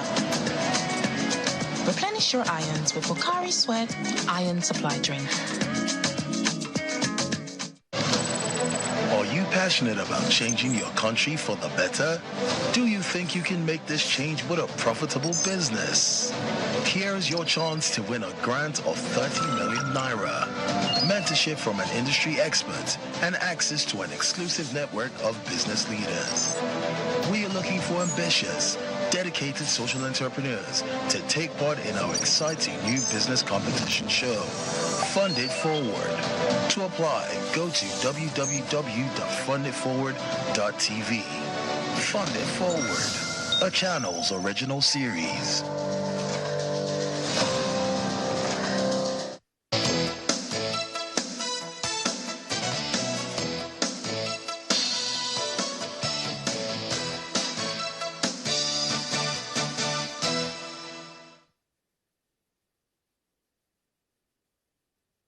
All right, welcome back. Well, we've got Dr. Betta Edu, Minister of Humanitarian Affairs and Poverty Alleviation, as well as Dr. Dakpo Obire, President, Good Leadership Advocacy for Africa. Good morning, both of you. Thank you for coming on today. Thank you so much for having us. Well, Dr. Edu, you know, when people read the description of your ministry, people will assume different things in terms of what to expect. So perhaps we should just start by asking you to tell us, what does your ministry categorically entail? Okay, I think first we had a Ministry of Humanitarian Affairs, Disaster Management and Social Development, but President Bola Ahmed Tinubu is putting lots of emphasis on the SDG, achieving SDG by 2030, and that's why he changed the name of the ministry and the mandate of the ministry from Humanitarian Affairs, Disaster Management and Social Development to Humanitarian Affairs and Poverty Alleviation. I'm sure you know the number one SDG goal is that we should be able to eradicate poverty by 2030. And so his target is that he should be able to eradicate that in Nigeria because we signed onto that. We can't go any lower than that, and that's why the ministry has been changed. So there'll be a lot of focus on humanitarian services, which is really needed by different Nigerians who have been displaced, who are going through some humanitarian crises, whether man-made or natural disasters. And of course, we need to address very heavily the issue of poverty alleviation. And so that's really where the mandate of the ministry lies. It's like the flagship ministry that's supposed to provide succor for Nigerians. How do you plan to approach that?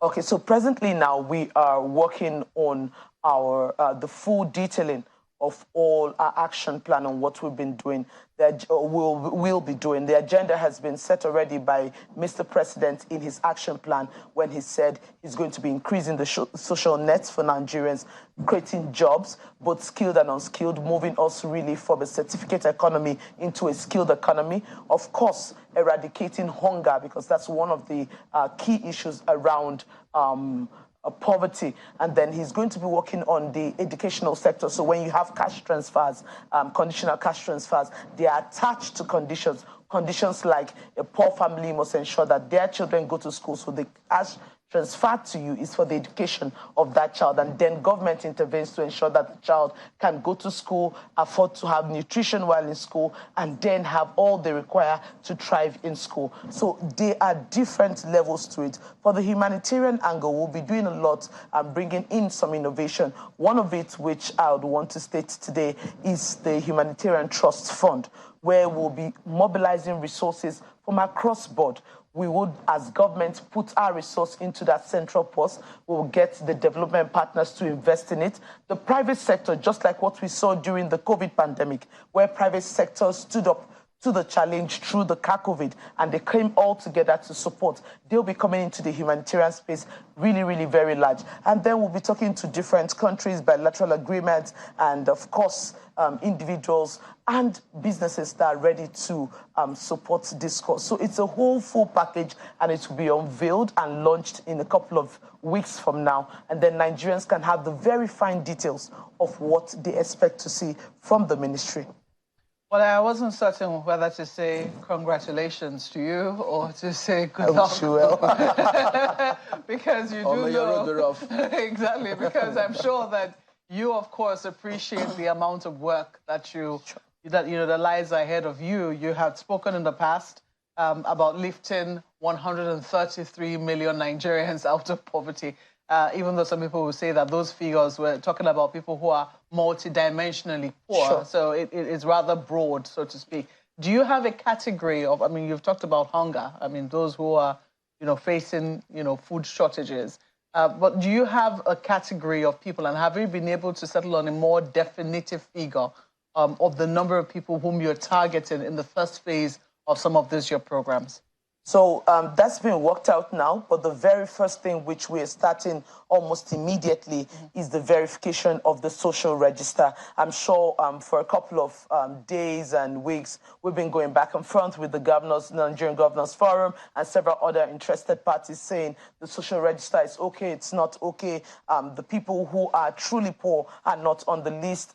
There's some political influence to it and the rest of it. So we're going to first carry out a full verification of the social register to ensure that truly it's the poorest of the poor, those who deserve to be on that list, that are on that list. And then from there, we will now create the different beneficiaries category. So those who will be benefiting from the hunger intervention, the zero hunger intervention, those who will be benefiting from the educational intervention, those who will be benefiting from the skilled job and job opportunities. We'll also in the humanitarian sector be creating humanitarian jobs. So if you have followed or worked with some of these UN agencies and the rest of them, you see that they have short-term contracts for jobs. So if there's a humanitarian crisis at point A, they immediately hire both skilled and unskilled persons to go and handle different aspects of the humanitarian response in those locations. And so we'll be preparing a protocol that can easily give guidelines to those who will be hiring for 3 months, for 6 months, for 1 year, maximum 2 years on contract basis to go and attend. So all of those are ways in which we hope to really get the jobs out. Yeah, I'm just wondering about that register. I know the governors did say, even at NEC, that no, it lacks integrity. They're not going to use it, so they discarded it. So are you saying that, what, you're going to use that same register yourself? So, like I said, we are going to verify and update, and we're going to work with the governors so that they can own it. We're going to work with those at the local government so they can own it. One of the challenges which they raised was that they were not involved in the process of really getting the poorest of the poor. As a country, we have to have ownership of whatever data that we are bringing out from the grassroots. So the local government people must be involved, the governors must be involved, traditional rulers must be involved, and even the religious rulers should be involved. So we own this data to say, yes, indeed, these are poor people in our communities. We know them. These are human beings, not just numbers and names, but they are human beings. We can identify them, and this is what we believe we're comfortable working with. Do we then expect that probably with time, maybe sooner rather than later, NEC will backtrack and say, okay, now we accept the register? Once you work with them, they would accept it because it's their own product now. Because, I mean, some of them were spoke to say, look, we couldn't even identify people on that register. So there's no one that they can ask or check and say this is valid. So it was dumped. So you're giving us that notice now that, yes, they will get back to that register and that it was your ministry will use eventually. So we would go back with them, verify, remove, update, and then bring it back. So it's now owned by Nigeria, both at the national, at the state, at the local government, and even in the community. So it's our own, we own it. And then we can boldly say, we know these people, these are the poorest of the poor, and whatever interventions are coming as part of the social safety net, these people truly deserve to be part of it. So will you be distributing palliatives to your ministry? Oh, definitely.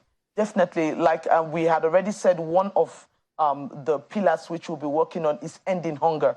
That's Zero Hunger Project. And for this, we are going to actually be moving out palliatives all the way down. The president has already started working with the governors so that he can at least cushion the effect of the fuel subsidy removal, which just happened. And you can see that across the various states, even though there are some challenges, people are beginning to get some relief, both financially and in terms of food commodities. But Dr. Berry, I know you've always spoken about teaching people how to fish and giving them fish in terms of how to apply this. So is this clear to you that clearly this plan is well spelled out and it will deliver? Well, I can say the government at the moment going the right direction. First of all, you must understand that poverty is something that has become endemic in this country, even Africa, across Africa, not just Nigeria. Nigeria is not the only country that is facing what we are facing today. But then, if you have the right programs in place, you will be able to drive these things, and the expected result will come out. But from all the plans that the government has put in place, and now we have ministers. Because all this while, it was just the president, the permanent secretaries, and others running the affairs. But now there are people designated to take care of different aspects of the economy. So it's going to trickle down. And we believe that by the time the programs are well executed, because that's the problem. That's the problem. Yes, they can be fine programs, they can be fine designs, fine arrangements, but when it comes to implementation, sometimes we have a different feedback. Do you think we'll have a credible platform to execute that at the moment? Yeah, like the minister just said, right? Because if you look at what happened during the COVID, you look at what happened concerning the palliatives, to the extent that some of them were hoarded. They were hoarding the palliatives, and this triggered the anger of the people to go into warehouses. We saw what happened.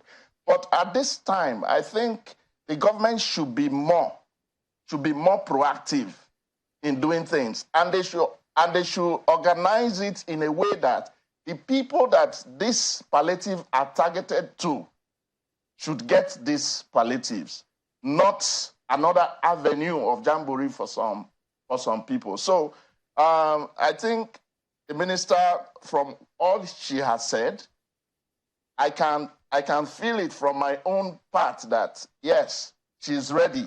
Yeah, and part of she's... those who benefit from the palliative. No. I'm not. The palliative is not going to get to me.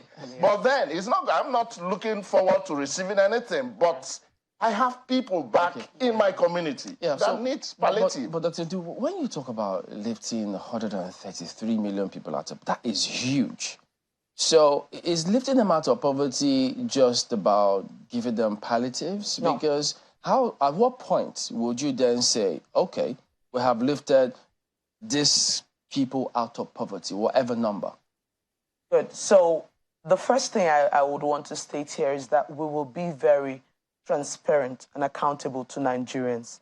That's a promise I give on my honor, on the honor of the president. We'll be very transparent to Nigerians. And so what we have done, we'll say we have done, and everyone will see that we have done it. What we have not done, we'll say we have not done it. And like I said, it's going to be in a phased manner. So the target is 2030 to lift this number of persons out of poverty. And like she stated very clearly, it's multidimensional. So there's some which the poverty is in terms of food, and that will be provided. There's some which the poverty is in terms of access to basic services like healthcare.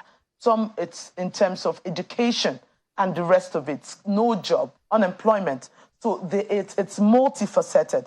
And then we would be working with it as such in phases to achieve results. Now, we like he was trying to say, we have learned from lots of mistakes in the past. In the last couple of days, we've been reading and really analyzing and reviewing different poverty alleviation programs in Nigeria and why did it not meet the target they're supposed to meet, and what can we do differently to meet these targets. Even the issue he raised during the COVID period, right, where he said they had issues with palliative, getting to the people who truly should have them.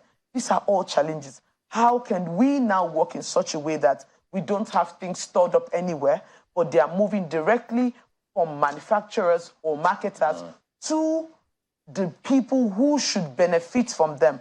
I remember when I was young, living in the UK, they used to deliver milk in a white gallon. I can remember that, to the doorstep.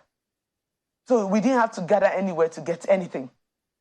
It could be delivered to our people where they live, even down in the remote areas. And it's not about palliative. Palliative is just one little bit of it. There's a whole lot. I mentioned the educational sector. I mentioned job creation, both skilled and unskilled.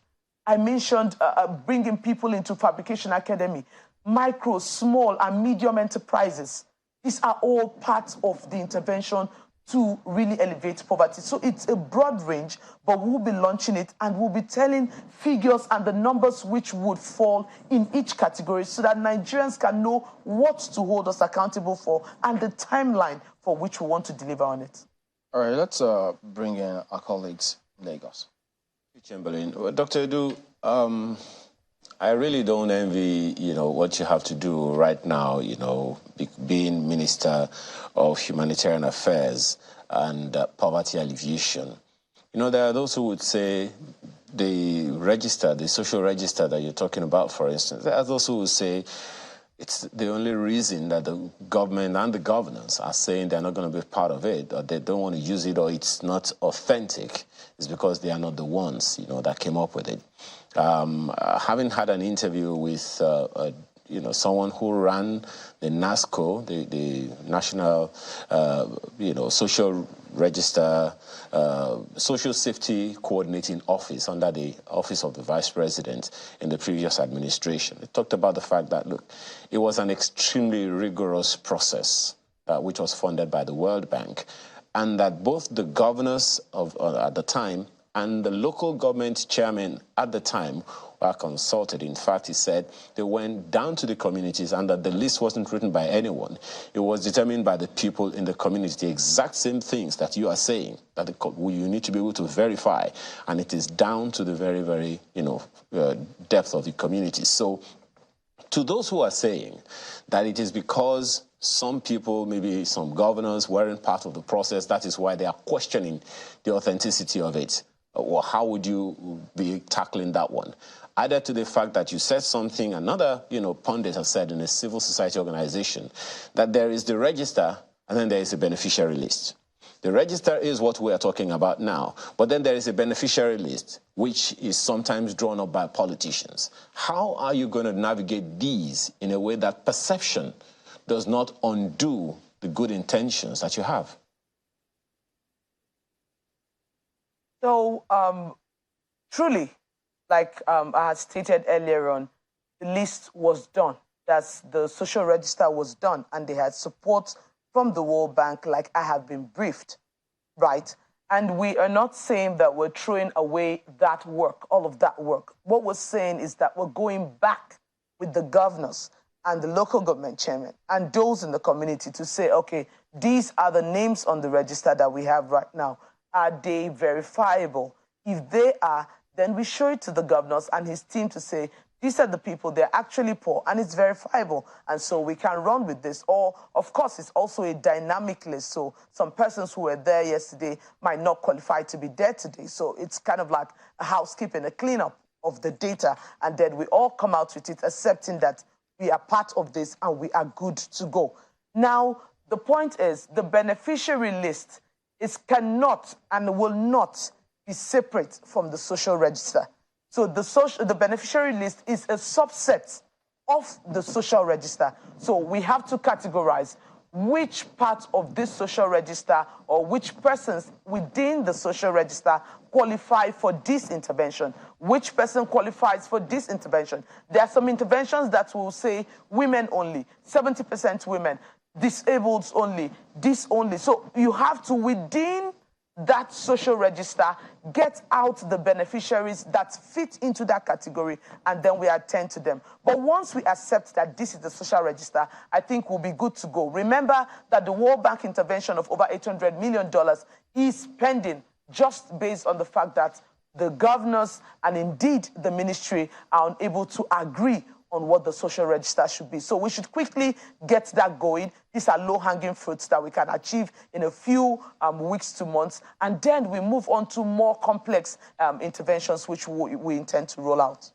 You know, Dr. Edu, it would be nice to know the figure on this social register. Either it's the beneficiary list or it's the entire register itself. I wonder if you can put a figure to it, so that we'll know whether it matches with your target of bringing 133 million people out of poverty, or that is just a target that will be broken down according to whatever strategy that you have to bring that number out of poverty. And then again, the governors, during their one of their NEC meetings, questioned the social register, and we have seen that following the announcement of the 5 billion naira palliative, that they have chosen to administer this palliative. So will your ministry be working with the governors and the administration of the 5 billion naira palliative, or you comment on your own program of action under your ministry?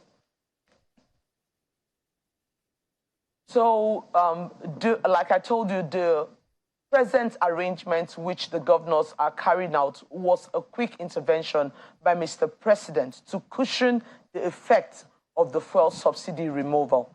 That was just a one-stop quick intervention.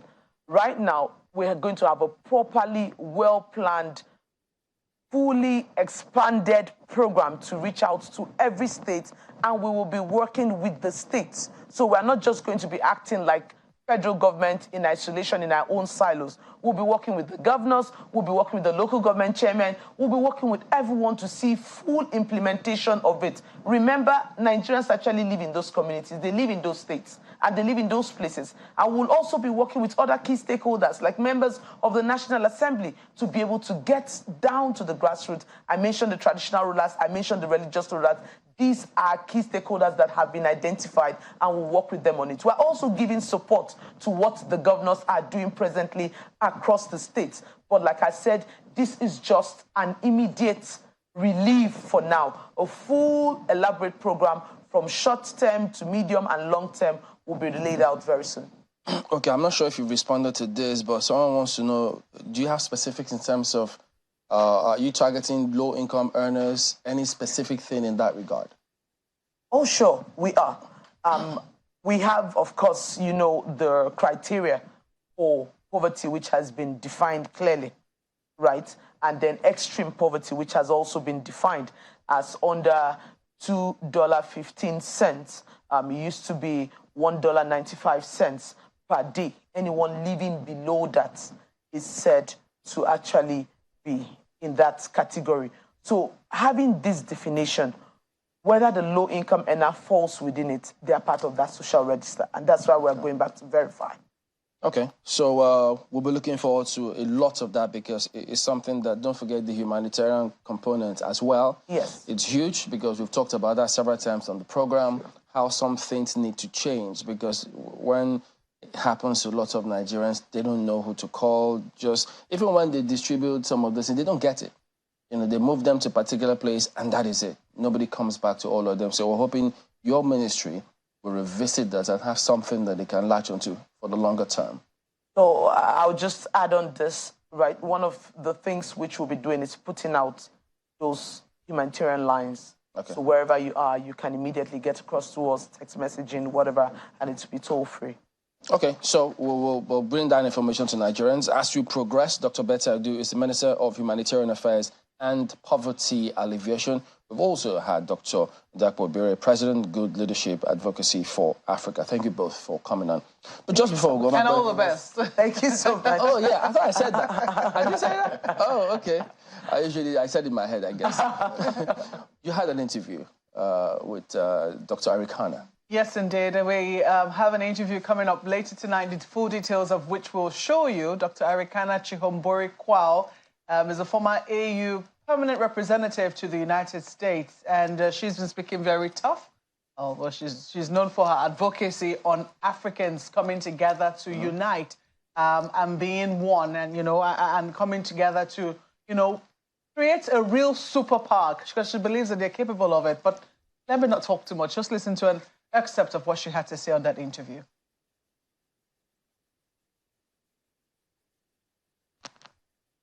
Of all is one issue that the heads of states have been able to deliver. However, here is my biggest fear. As long as there's no free movement of people, it's going to be very difficult to implement the African Continental Free Trade Area. As long as we still have the exodus of African capacity, we are going to have issues with implementation of the African Continental Free Trade Area.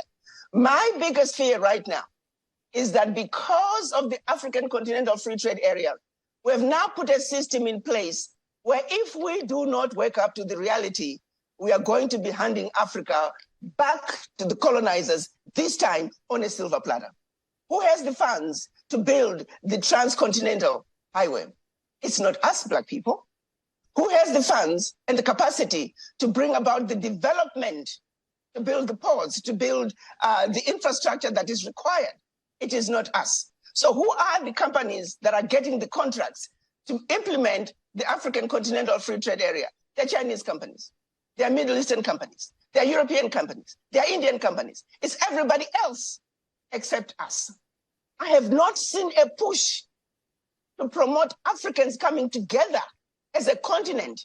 I've not seen a push to line up the opportunities and say 60% of these must be occupied, must be run. These contracts must be given to Africans, must be given to Black people. I've not seen that document that's demanding that X amount must stay with the people.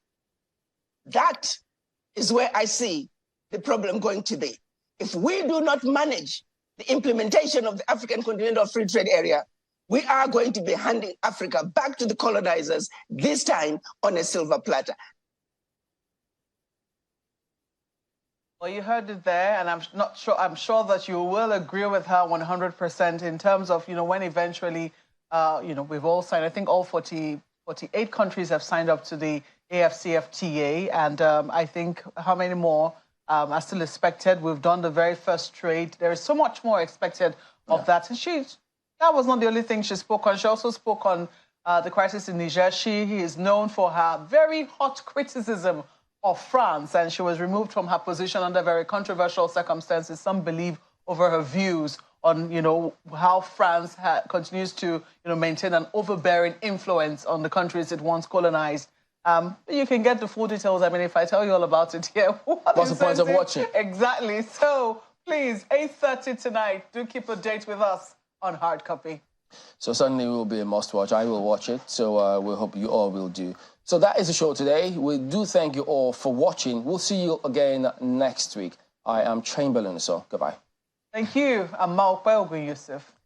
I certainly wouldn't miss that interview. Thank you for watching. I am Bukola Koka. And do prepare your popcorn for just that purpose. Amaya Makinde, have a wonderful rest of your weekend.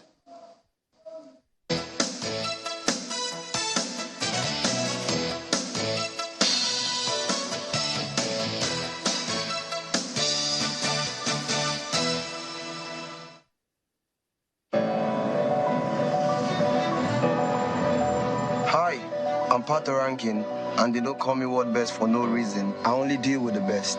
Be it auto or business, 100% claim is always guaranteed.